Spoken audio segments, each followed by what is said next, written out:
I'm Paige Counts, Public Information Officer for Caldwell County. For more than a year, we have talked about doing another cooking show. And I've been a little scared, I'll be honest.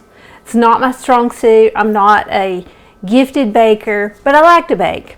So here we are. My first challenge was finding a name for the cooking show. So what I did was I reached out to my brilliant friends on Facebook. And I got more than 50 suggestions for names. And they ranged from Twisted Cookies, which is appropriate because sometimes I'm a little twisted, Cookies That Count, Paige's Perfect Pastries, Count's Crumbs, Doing Desserts Cookie Classics, A Different Biscuit, The Cookie, Carolina Cookies. You see where I'm going here, folks. It was a whole bunch of great names. But I decided to go with Room for Dessert, because we're going to talk about more than just cookies. So that's where we started. Today I'm making chocolate chip cookies, and you may think, well, that's pretty boring. But I'm going to give you a little bit of background about this recipe. This is based on Ben's Cookies of London. First of all, no, I've never been to London. But I had a coworker who traveled a lot internationally, and she made the best cookies, but she wouldn't share a recipe. One day she finally admitted that it was based on Ben's Cookies of London. So, being a great researcher, I Googled it.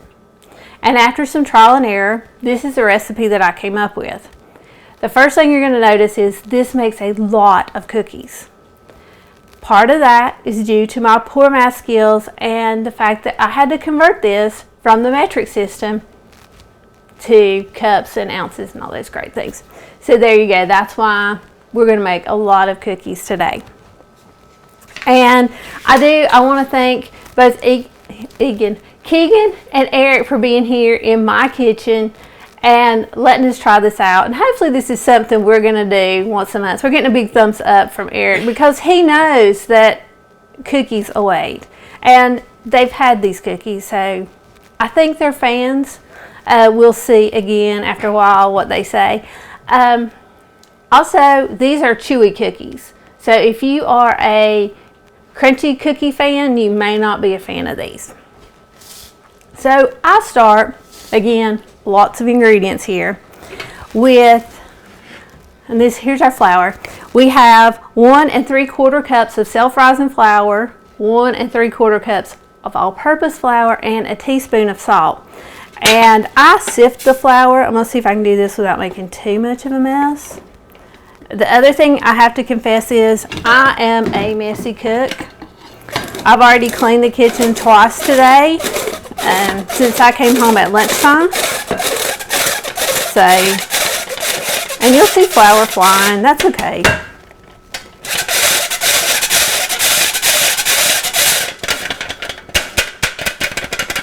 So, just get that sifted, get that out of the bottom so you're not making a complete mess. And we'll set that aside. Next thing we're going to do is we're going to melt a lot of butter. This is 3 sticks. It's 1.5 cups of butter. And I do it on the stove. It's just my preference. You can melt it any way you want to. But I throw it in a pan here. Again, a lot of butter. Keegan, stop laughing at me. It's probably what makes the cookies so good. You will come over here. So you can. I need some butter melting music.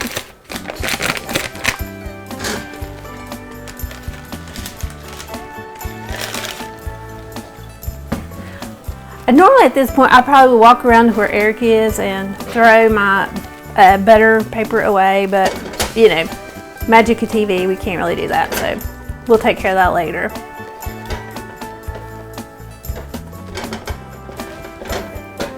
And really, all I'm trying to do here is just get the butter melted. And I could have, for the sake of TV, done this ahead of time, but no, I thought you might like the drama of melting butter. And a lot of people, when they eat these cookies, will talk about the buttery taste. This is why.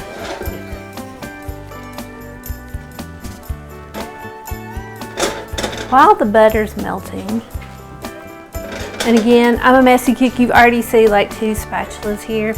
We'll go ahead and add to our mixing bowl a cup of regular old granulated sugar and 1 3/4 cup of brown sugar. I'm using dark brown sugar. That's what the Ben's cookie recipe called for. If you don't have dark brown sugar, light brown sugar works.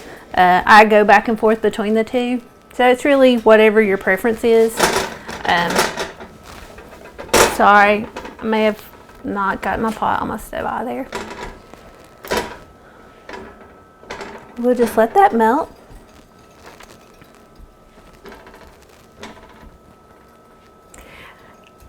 And I think I make these cookies often because I usually have these ingredients in my house. I usually keep chocolate chips because in my household you don't make pancakes without chocolate chips. So this stuff we usually have around the house. So that's why we do chocolate chip cookies a lot. Plus, if you're doing a bake sale, it makes a lot of cookies. So you're set. You do 1 batch and you're good.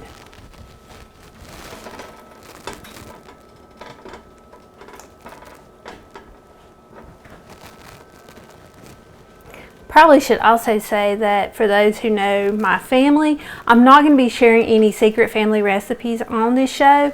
My family is known for desserts.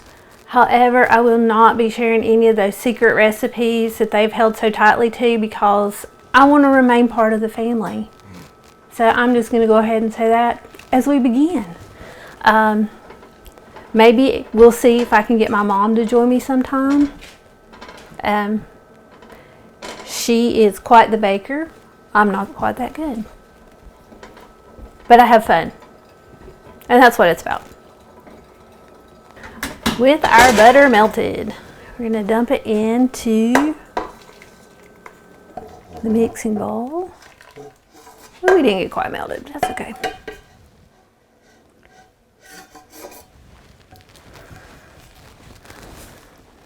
And turn on the mixer.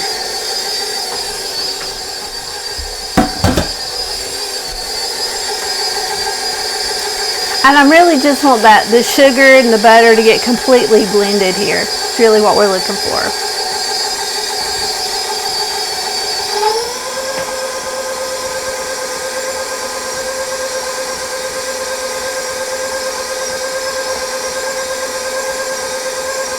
Funny story, this is my second KitchenAid mixer. I inherited the first one from my Aunt Marianne, for anybody out there who may remember her. And it finally, after about 5 years, blew up, but it was well worn when she had it, and I finished it off.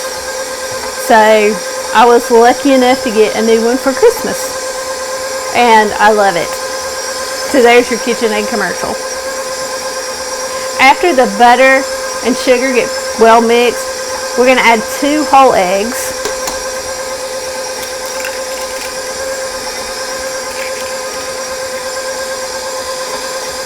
And I'll mix those to let that egg just get completely combined with the butter and sugar before I put in the next one.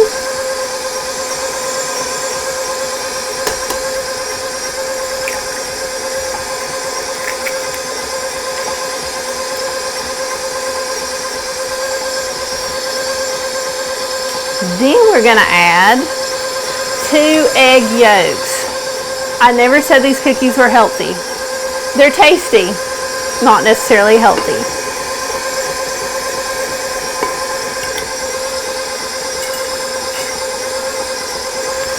And once that gets all combined,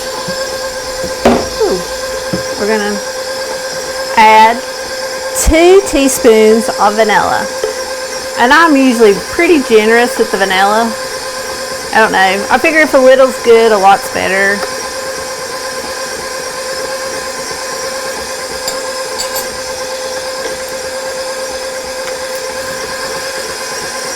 So that I don't have flour on the ceiling, I'm going to turn the mixer down a little bit. And that flour that we sifted, I'm just going to gradually add it to the batter.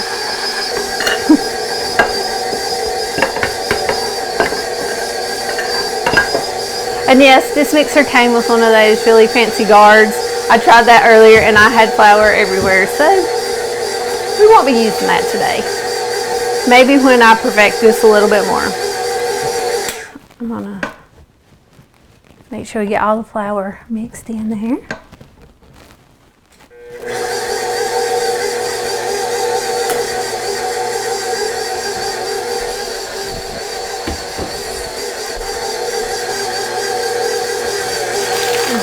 And I'm going to add chocolate chips. And you can decide how many chocolate chips you want to add.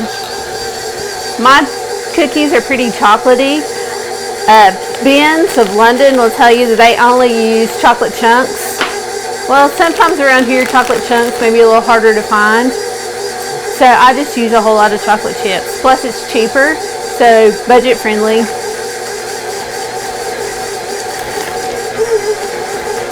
Maybe not calorie friendly, but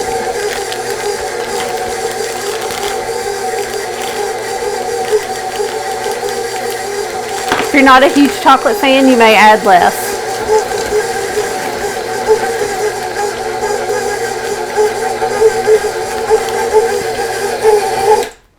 So that's really the whole bit of it here.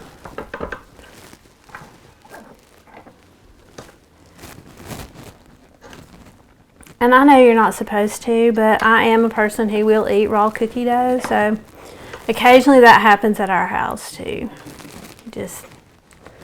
So if one day I'm like dead of salmonella, you'll know why.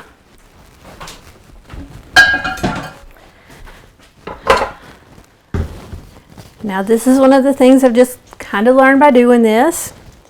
I refrigerate the cookie dough for about at least an hour, sometimes a little longer. Depends on what I'm doing, what I have time for, but I pop it in the refrigerator for a little bit. So, because I was prepared, I knew my friends were coming. I have some cookie dough that's been in my refrigerator for about an hour. And I will also tell you that I'm a big fan of the cookie scoop. And I have two sizes because as I was pulling these out, I was like, I don't know which one I normally use.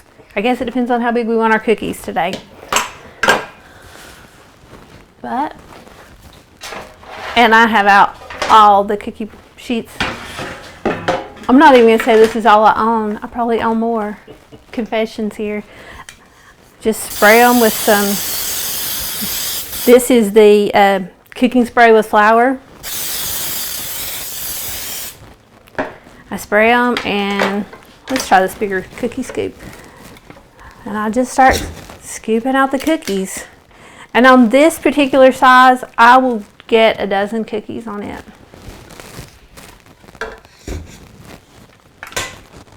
Let me try not to waste any chocolate chips. Ah!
And I'm going to put these back in the refrigerator just long enough to cool a little bit while the oven preheats. And I scoop out more cookies. We're going to bake at 350 for 10 minutes. If you like a slightly crunchier cookie, you'll bake for a little bit longer. But in my household, we do chewy cookies, so about 10 minutes is where we bake. Next time, rather than putting Keegan behind the camera, I think I'm going to make him help me. I'm not sure what the dessert's going to be. Eric helps Margie, so I think I'm going to make Keegan help me. But Keegan will tell you he is not a cook. He will also tell you, while he is a cheese pizza connoisseur, that's about it, folks. Cheese pizza and desserts. That's his thing. Sorry, I'm picking on Keegan.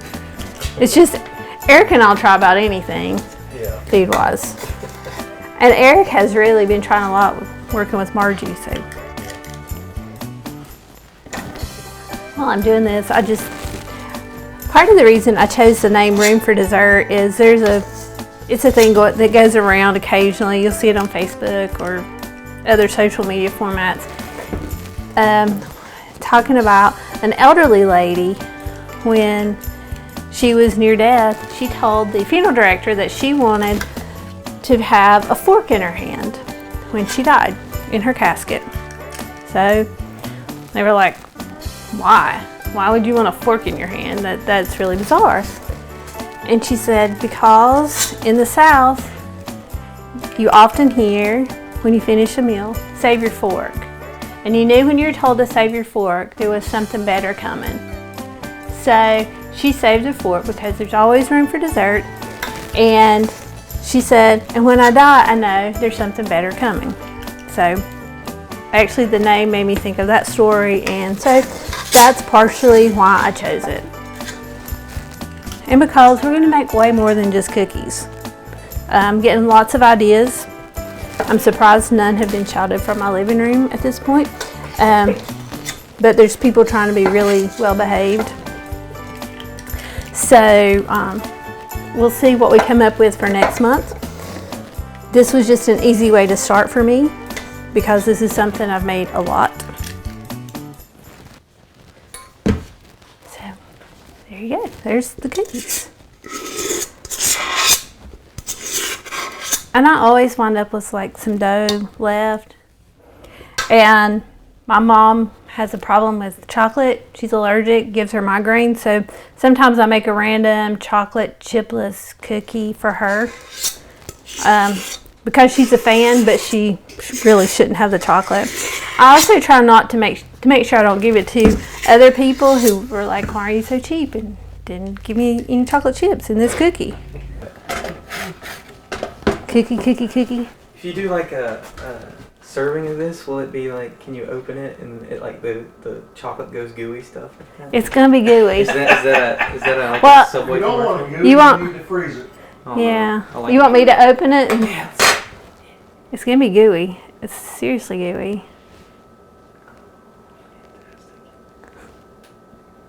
Money shot right there. I guess this is my cookie then. Yeah, don't use that term. I was trying to give y'all cookies. This is my important money shot. That's absolutely mine. Nice. The one on the spatula. He's obsession. He is obsessing. I got a shot of you eating it if you're doing that.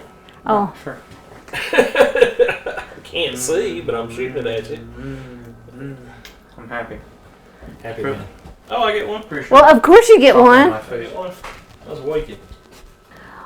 Once your cookie's cool, about 30 minutes, then take them off the pan and enjoy, or box them up and share them with your neighbors. Thank you for watching Room for Dessert.